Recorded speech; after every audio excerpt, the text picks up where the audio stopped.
Priordy Penmon, yr adeiladau hyn yn ryddio oedd rhan dehio clas y Priordy. Fe adeiladwyd yn y 11 ganrif a 12 pan dyrefnwyd yr hen mynachoedd Celtaidd.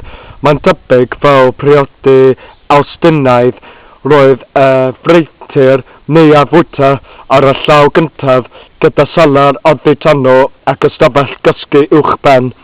Yn yr 16 ganrif, yr ychwanegwyd y gegin a'r tŷ cynhesu ar y pen dwrhinio.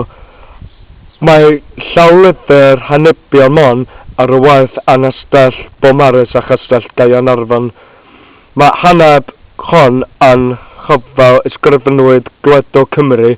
Wel ia, na chdi, dyma Priordy hwnnw, ac edrychwch at yr rhan adeilad.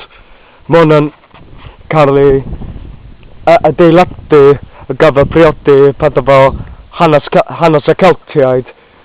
Ac waw, edrychwch at y ffynnes hwnnw.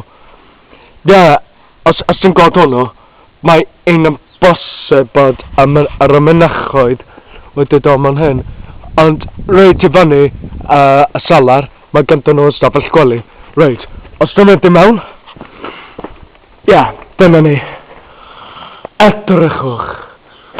Nac o'n syp. Nac o'n syp. Nem barog. Ond dwi ddim yn gwybod beth ydy gair Hwngarieg am eglwys neu church. Because I would like to ask you something. Do you know how to say it's a very beautiful church in Hungarian?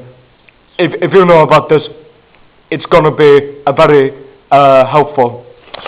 Reit wel, yn ôl at y Cymraeg o rwan. O waw, edrychwch.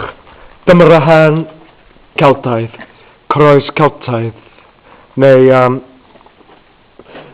pethau fel y crefydd o iawn. Mae hyn yn eitha crefydd iawn. Wel, hwn ydy res dehio. Dyma'r peth reidio efo'r adeilad hwnnw.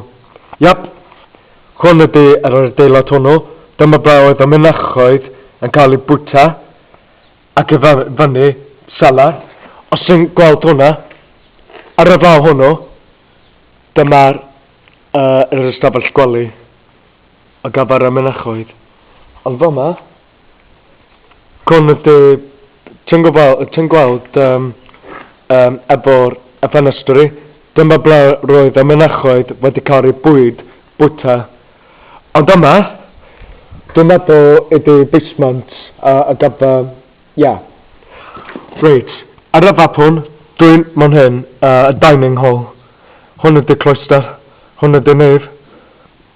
Ia, dyma'r adeilad y gyd a gyfer hwnnw.